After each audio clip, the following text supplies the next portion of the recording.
Boa tarde, está no ar o RBV News, edição tarde que leva você, internauta, os principais fatos do dia em Mato Grosso do Sul, no Brasil e no mundo. O presidente da Federação dos Trabalhadores das Indústrias e Construção Geral de Mato Grosso do Sul sofreu um atentado na noite de ontem em Três Lagoas. O caso só foi divulgado agora à tarde. E de acordo com a nota oficial, o Eberton Sudário da Silva saía de carro de um alojamento quando percebeu que estava sendo seguido por outro veículo. Os autores dispararam um tiro contra ele. Assustado, ele desceu do carro e se escondeu em um matagal. E o Eberton Sudário conversou com nossa equipe de reportagem e disse que está sofrendo retaliações em relação a algumas ações do sindicato. Ele também declarou que suspeita de quem seja a pessoa que encomendou o crime. A polícia investiga o caso. E um novo caso de desaparecimento de adolescente foi registrado aqui no estado, desta vez no município de Fátima do Sul. João Paulo Fernandes, de 15 anos, sumiu depois de ter saído para pescar na tarde de ontem em um rio que fica próximo à casa dele. O garoto tem deficiência mental. Testemunhas informaram à família do jovem que ele foi visto com uma vara de pescar e um balde acompanhado de um desconhecido. E quem tiver qualquer informação sobre ele pode entrar em contato com a polícia através do 190, lembrando que não é preciso se identificar.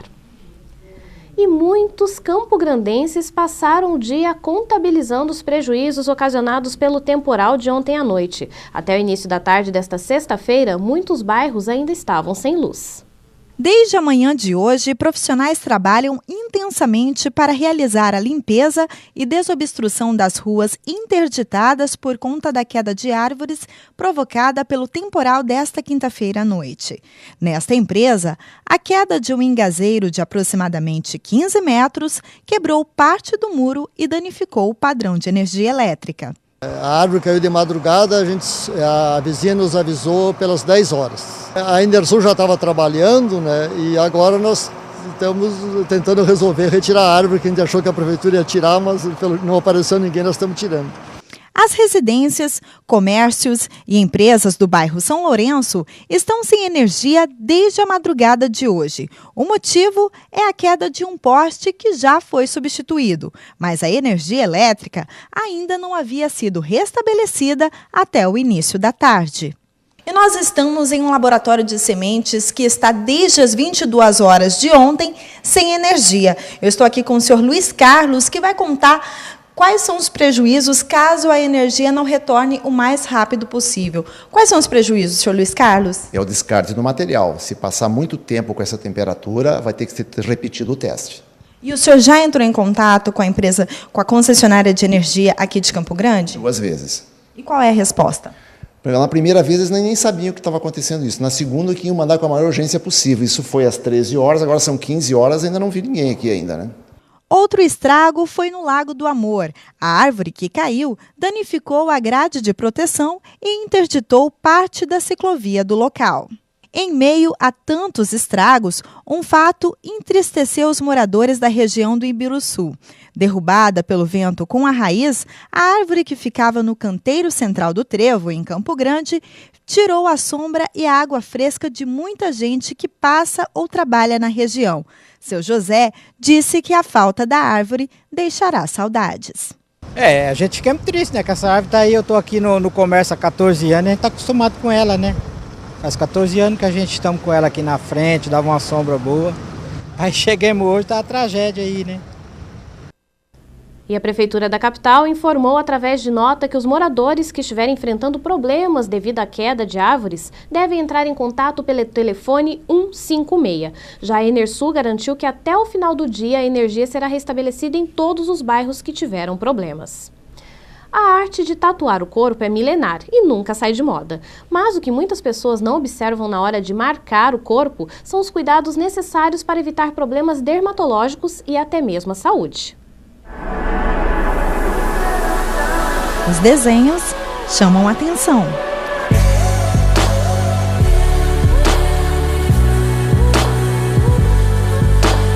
Uns preferem mais ousadas, outros mais discretas. O que importa é que elas vêm tomando cada vez mais o gosto das pessoas de todas as idades. Em Campo Grande, 3 em cada 10 pessoas têm tatuagem.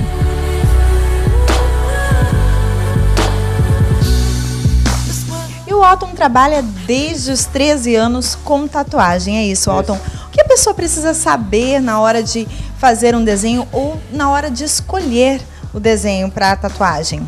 É interessante assim o cliente ter noção que o princípio da tatuagem é a eternidade, né? Então a tatuagem não vai sair. O que seria viável do cliente ter a consciência? Fazer um desenho atemporal. O que seria isso? Comecei a namorar, quero fazer o nome da minha namorada. Porra, e não é aconselhável ainda. Por quê? Porque a gente não sabe o dia de amanhã e tal. Por exemplo, você tem, meu filho. Pô, seu filho vai ser seu filho eternamente. Então faz a foto dele, faz o nome dele. Então pode fazer tranquilo. Fazer um Maori, fazer um oriental. Um desenho que daqui 40 anos, 50 anos você vai carregar na sua pele de boa, bem aplicado, bem bonito, bem colorido.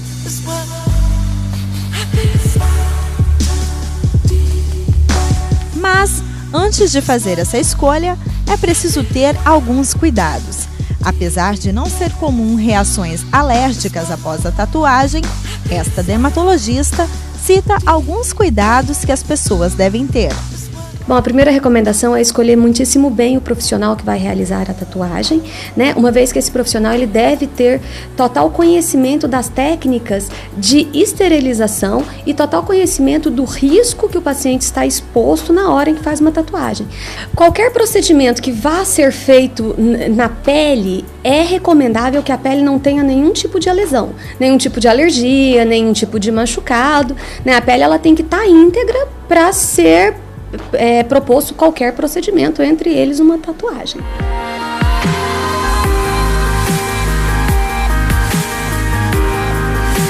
Juliane tem 3 tatuagens.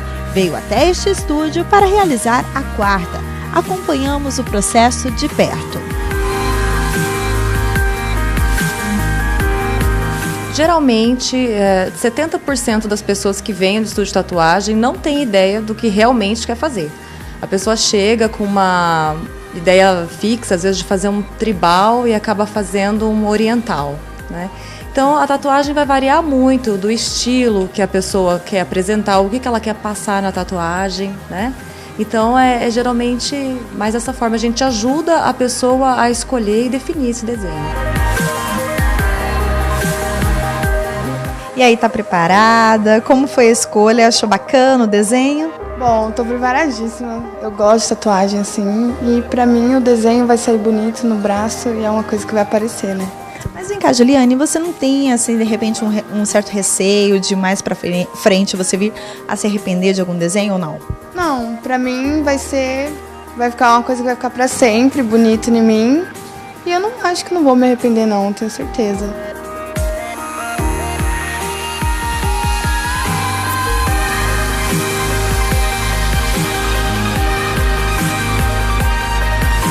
Apesar de Juliane dizer que não se arrepende, muita gente diz ao contrário. E o laser acaba sendo o tratamento de ponta na hora da remoção, mas a dermatologista não recomenda. Há que se considerar muito antes de fazer a tatuagem, porque não é um tratamento fácil, é doloroso, né? Não é um tratamento sem dor, é um tratamento demorado. Você não vai resolver uma tatuagem em uma sessão, por menor que ela seja, né? E a grande maioria das tatuagens você vai levar algumas sessões. Com relação ao preço, vai variar. Varia conforme o tamanho da tatuagem, mas definitivamente não é um tratamento barato.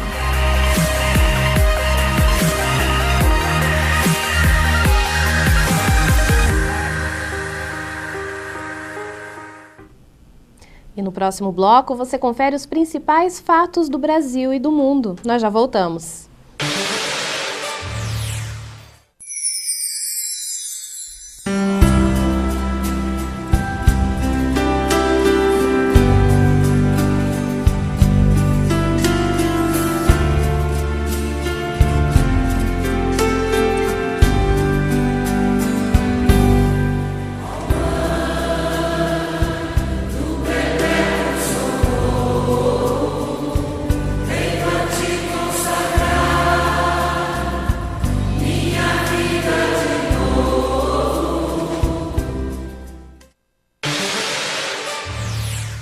E agora as notícias nacionais. O Senado aprovou nesta semana mudanças nas regras para a investigação de acidentes aéreos. O projeto tem origem na CPI da crise aérea e dá prioridade para os inquéritos que apuram as causas desses acidentes. Em 2006, um Boeing da Gol se chocou com o jato Legacy e deixou 154 mortos. Em 2007, um Airbus da TAM não conseguiu aterrissar no aeroporto de Congonhas, São Paulo, e acabou batendo num prédio nas proximidades. Foram 199 vítimas. Nesse mesmo ano, a Câmara criou uma CPI para investigar a crise aérea. Os parlamentares constataram que era preciso garantir que a investigação realizada para prevenir novos acidentes fosse a mais completa possível. O projeto aprovado no plenário vem da CPI e garante que a investigação feita para a prevenção de futuros acidentes terá prioridade sobre todas as outras. A proposta proíbe o uso de relatório produzido pelo Sistema de Prevenção sobre Acidente Aéreo como prova em inquérito que venha a ser aberto. O objetivo é evitar que pilotos, controladores de voos e outros depoentes não digam tudo o que sabem com medo de que suas declarações sejam usadas contra eles criminalmente. Esse projeto vem recuperar a possibilidade de que o CIPAER, o Sistema de Prevenção de Acidentes Aeronáuticos, possa ter a inviolabilidade do sigilo de suas investigações. Na verdade, essas investigações aprofundadas, elas normalmente são investigações que colaboram para que novos acidentes deixem de acontecer. Os 9 anos do Estatuto do Idoso foram lembrados numa audiência pública da Comissão de Direitos Humanos da Câmara Federal. Os participantes fizeram um balanço da lei que assegura os direitos dos brasileiros na terceira idade. Os participantes concordam que houve avanços nos últimos 9 anos, desde que entrou em vigor a lei que regula os direitos das pessoas com idade igual ou superior a 60 anos. Atualmente, mais de 20 milhões de brasileiros. A questão da habitação, quando o Estatuto prevê que 3%, no mínimo, dos programas tem que ser voltados para o idoso, a gratuidade no transporte, não só urbano, mas interestadual, é uma conquista, e também a distribuição de remédios gratuitos. As fragilidades no cumprimento do Estatuto do Idoso também foram levantadas na audiência pública. Para os convidados, não há divulgação do documento para a sociedade e falta também uma estrutura que assegure a aplicação da lei. O Estatuto prevê que a violência tem que ser denunciada, mas a violência tem que ser enfrentada, e isso vai muito além da denúncia. Faltam estruturas como delegacias de idosos, como varas especializadas, juizados, que entendam a pessoa idosa como um público necessário e prioritário, conforme o próprio Estatuto estabelece, no enfrentamento à violência. O Estatuto do Idoso constituiu um avanço para garantir melhores direitos aos idosos, ainda que queiram os idosos que estes direitos sejam ainda melhor assegurados e que este estatuto possa ser também objeto de aperfeiçoamento, inclusive, por exemplo, na área dos cuidadores de idosos, projeto que agora tramita aqui no Senado Federal. E os estudantes que participaram do Câmara Mirim encerraram ontem, 18 de outubro, a experiência de conhecer de perto o trabalho de um deputado, com a votação dos projetos de lei apresentados por eles. Esta foi a 7ª edição do Câmara Mirim, um programa organizado pelo site Plenarinho e que tem a participação de estudantes de escolas públicas de todo o país. A votação foi no plenário Ulisses Guimarães, lotado de parlamentares mirins. Os jovens debateram 3 projetos selecionados entre mais de 700 inscritos. Eu estou muito empolgada por estar aqui, ser um dia uma deputada. E ouvir esses projetos de lei, votar. A importância dos assuntos que eles abordam impressiona. Um dos projetos estabelece que os agricultores informem ao consumidor o nome do agrotóxico e do adubo usado no plantio. Proposta do Gabriel, que foi aprovada no plenário Mirim. Meu projeto, ele pensa em alimentação mais saudável e que as pessoas tenham consciência do que estão comendo. Porque um vegetal, ele possui muitos agrotóxicos e adubotóxicos. E isso a população não sabe. Os maus que esses produtos podem causar à saúde. O outro projeto aprovado é sobre a responsabilidade que a família tem de acompanhar o dia a dia das crianças. Assegura aos pais o direito de faltarem ao trabalho para comparecer às reuniões na escola. Todas as ideias vieram da cabeça de crianças e adolescentes com idades entre 7 e 14 anos. Ideias que podem virar projetos de lei de verdade se um deputado assinar a autoria da proposta. As nossas ideias para o ano que vem são de antecipar um pouco as seleções, as escolhas das escolas, das crianças, para a gente fazer um trabalho ainda mais aprofundado do que é esse trabalho do deputado com as crianças e com os professores. Fiquei muito contente porque eu vou levar isso para o resto da vida, né?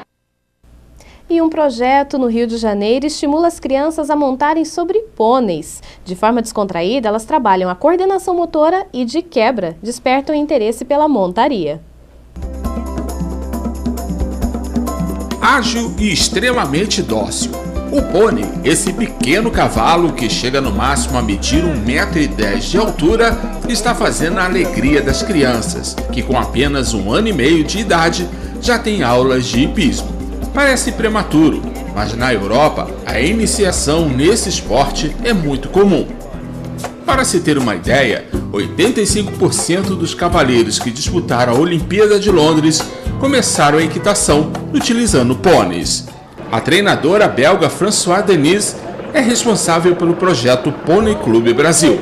Há 7 anos morando no país, ela tenta criar uma nova geração de cavaleiros e amazonas, começando um trabalho de interação entre o animal e as crianças. Olha para frente, muito bom! As crianças começavam a montar com 8 anos, porque não tinha tamanho para aprender para montar em cima do cavalo.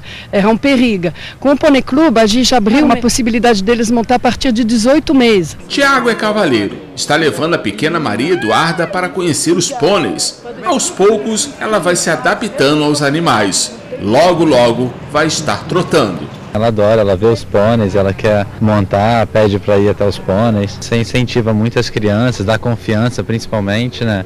Elas podem brincar, tudo passa a ser uma diversão. Isso daí encaminha para que depois elas possam desenvolver no esporte. A criança pode estar um pouquinho ativa, hiperativa até temos, e ele tem que se acalmar, que ele tem consciência que quando ele está muito nervoso ele não vai obter nada do pônei. Ao contrário, quando a criança é muito tímida ou fechada, ele vai ter que firmar personalidade, porque senão também não vai obter o que ele precisa. O objetivo parece estar sendo alcançado. Basta ver a alegria estampada no rostinho de cada criança. E ninguém quer parar de cavalgar, a não ser para tomar aquela mamadeira, né, Júlia? E no próximo bloco você vai conferir em nossa entrevista de estúdio dicas para usar de forma inteligente o seu cartão de crédito para não ficar endividado. Nós já voltamos. Nasce em Campo Grande, o mais completo portal de notícias de Mato Grosso do Sul. Economia, esporte, política, cultura e lazer. Notícias do estado, do país e do mundo. Além da Web TV trazendo matérias e insights ao vivo no decorrer da programação. Tudo isso sob o comando da mais completa equipe de jornalismo do estado, associada às maiores agências de notícias do Brasil e do mundo. RBV News. Aqui você sabe de tudo. Dificuldades para se comunicar? Não ouve bem os sons? Agora chegou a oportunidade. Ganhe qualidade de vida com as promoções do Centro Auditivo Grambel. São aparelhos auditivos com parcelas a partir de R$10 de 190. Temos telefones amplificados, aparelhos com frequência modulada para ouvir melhor a TV. Completa linha de modernos aparelhos digitais importados e assistência técnica para várias marcas. Fazemos teste domiciliar sem compromisso. Centro Auditivo Grambel.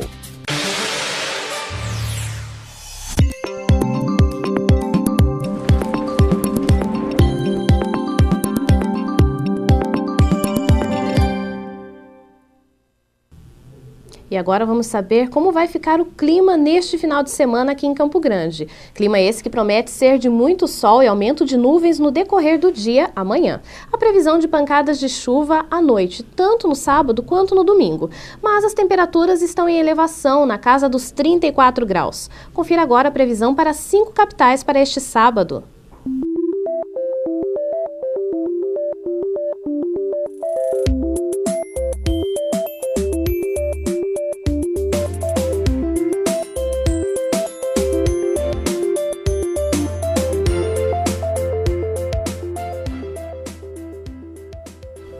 Com a chegada do final do ano, muita gente já começa a gastar, mesmo sem saber se o orçamento vai suportar as faturas do cartão de crédito. Férias, compras de Natal, viagens. Como aproveitar o período de festas sem sofrer depois com as dívidas? Quem vai ajudar a equilibrar essa balança é o economista Norman Calmus, que vai nos falar sobre este assunto, como controlar os gastos do cartão de crédito. Boa tarde, Norman. Boa tarde. Obrigada pela sua presença. Norman, como é possível controlar esses gastos? Parece que algumas pessoas se descontrolam, não podem ver uma liquidação ou então uma compra que pode ser parcelada e utiliza o cartão e depois, na hora de pagar, entra em desespero. Como que isso pode ser controlado? O brasileiro, de uma forma geral, gosta mesmo de gastar e ele é até incentivado, até pelo próprio governo, né? A gente percebe o governo promovendo os gastos aí das pessoas. O que a gente tem que pensar é o seguinte, embora todo mundo, evidentemente, queira ter o melhor e que inclusive coloque assim, eu mereço, aquela justificativa de sempre, eu mereço, então vamos fazer alguma coisa, depois vai ter que pagar. Então, para que o eu mereço não se transforme no eu mereço, então a gente tem que pensar antes de fazer essas contas. No final, assim, o mercado quer vender, os comerciantes querem vender, quanto mais melhor, o governo também quer que a economia se movimente rapidamente para melhorar a situação, só que quem paga a conta é a família. Isso é absolutamente importante que as pessoas pensem. Então, a primeira coisa é fazer conta. Não adianta, sem orçamento, sem colocar na ponta do papel, na ponta do lápis, assim, o que vai fazer, não tem jeito, porque ninguém vai conseguir controlar nada. Algumas pessoas têm aquele hábito, esse mês eu estou um pouco mais apertado e acaba pagando apenas o mínimo da fatura do cartão, o que acaba virando uma bola de neve e a dívida fica muito alta. O que você recomenda neste caso? O ideal é não entrar nessa, digamos, nessa proposta de pagar apenas o mínimo? De jeito nenhum. Quando a pessoa chega nesse ponto, é o prenúncio do desespero, né? Então, as taxas de juros dos cartões de crédito no Brasil são as mais altas do mundo. Elas são absolutamente impossíveis de serem, da pessoa liquidar. No momento que ela entra nessa situação, ela tem que parar. Repensa, quebra o cartão de crédito, joga fora, sabe? Tome uma decisão muito séria e radical. Não pode fazer... Se chegar ao ponto de você não conseguir pagar o total da sua fatura, é porque você exagerou realmente muito lá atrás, e daqui para frente só vai piorar. Então, o que precisa fazer? Chega humildemente para o banco e fala, o negócio é o seguinte, eu preciso acabar com essa conta aqui, ou então, ou para pai, ou para irmão, ou para alguém da família, dá um jeito de pegar um dinheiro que pague menos juros, né? E vamos liquidar essa conta, e depois a gente vê a outra, mas pare de gastar, né? Então, não, mas vai entrar o 13º, eu sempre assim, o 13º, a gente, que bom, já entra com o 13º comprometido, e depois vai ter começo de ano com todos os impostos e todas as despesas adicionais, então não tem acordo nessa situação. Qualquer outra forma de financiamento é mais barato do que o cartão de crédito. Esse é um crime. Você falou em questão de juros. Muitas vezes acontece aquela proposta, aquela promoção que aparece que é quase impossível de resistir. Parcelem várias vezes com juro baixinho, mas no final esse juro baixinho ele acaba sendo prejudicial ao orçamento? Você sempre, mesmo assim, com juros baixinhos ou não juros baixinhos, as liquidações muitas vezes tendem a levar as pessoas a fazerem compras que não têm menor sentido, né? Eu vivo brincando que está cheio de armário repleto de coisas que foram compradas a longo prazo que não servem para absolutamente nada, além de ocupar espaço no armário. Então, as liquidações, a menos que você realmente saiba que você precisa daquilo, não vale a pena. Não adianta nada você comprar alguma coisa que vai ficar um ano guardado e que você não vai usar nunca, isso é uma bobagem, né? Então, essa coisa do consumismo, que a gente está o tempo todo sendo bombardeado, acaba fazendo com que a gente perca um pouco a noção de como deveria ser um controle racional. Tá? Jurinhos, não, juros de só, né, 1%, ou então, não, sem juros, se é sem juros então é mais engraçado ainda. Como é que pode? Então, vamos pagar à vista, né? À vista vai ter desconto? Não vai? Como é que isso vai funcionar? A gente precisa parar para pensar um pouco e antes de fazer as contas, antes de assumir esses compromissos, vamos parar para pensar e ver o que é que significa em termos de orçamento da família, né? Não é só a questão financeira, tem muito mais coisa envolvida nisso. Agora, Norman, você mencionou que os bancos também facilitam que as pessoas acabem se endividando um pouco no cartão diante de tantas oportunidades oferecidas. Essa questão até do empréstimo de uma margem maior de saldo que no próprio cartão de crédito a pessoa pode utilizar, isso também é uma armadilha, digamos assim? É um pouco estranho falar de armadilha, né? No final das contas, todo mundo quer vender o seu peixe, né? Essa que é a ideia. O banco, o que o banco vende? Qual que é a mercadoria do banco? É dinheiro, né? Então o banco quer que você gaste.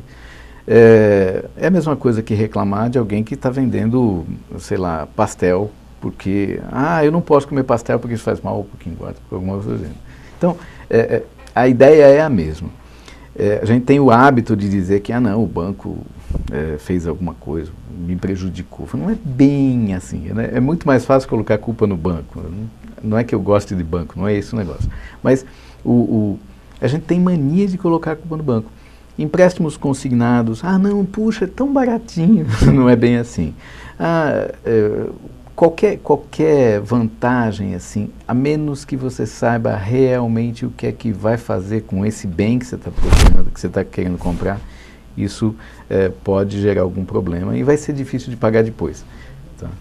Bom, já para encerrar a nossa entrevista, qual a dica, a orientação que você deixa para as pessoas, principalmente nessa época de final de ano, que parece que o consumismo vem mais à tona ainda, e aí é presente de Natal, muitas pessoas viajam, e aí chega janeiro, IPTU, IPVA, enfim, filhos, escola, matrícula, e aí chegam as dívidas também no final de ano. Qual que é a sua dica? Nós temos a questão do comprometimento da renda familiar é familiar. Então, senta todo mundo em volta da mesa e escreve, porque não adianta de outro jeito. E coloca a criança no meio, coloca adolescente, coloca todo mundo em volta e vamos desenhar, vamos escrever quanto que a gente tem de dinheiro, o que é que vocês estão querendo, tá? Olha, no final não fecha a conta, então o que é que nós vamos cortar? Nós não temos esse hábito no Brasil, mas o orçamento familiar deveria ser discutido em família. É chato, é aborrecido, é desagradável, definitivamente não é divertido você falar que não tem jeito de comprar isso, mas é necessário. E sozinhos, né, as pessoas sozinhas, de forma geral, não conseguem se controlar. Então, essa racionalidade acaba vindo da conversa com todos os membros da família. Certo. Eu acabei de conversar com Norman Calmos, ele que é economista e nos deu dicas sobre como utilizar de forma racional o cartão de crédito e evitar dívidas. Mais uma vez, obrigado pela sua participação, Norman. Eu que agradeço. Boa noite. Boa noite. O RBV News Edição Tarde fica por aqui. Você confere mais informações na segunda-feira em nossa edição das 11 horas da manhã. Você fica agora com o resumo da semana. Uma boa noite e um ótimo final de semana para você.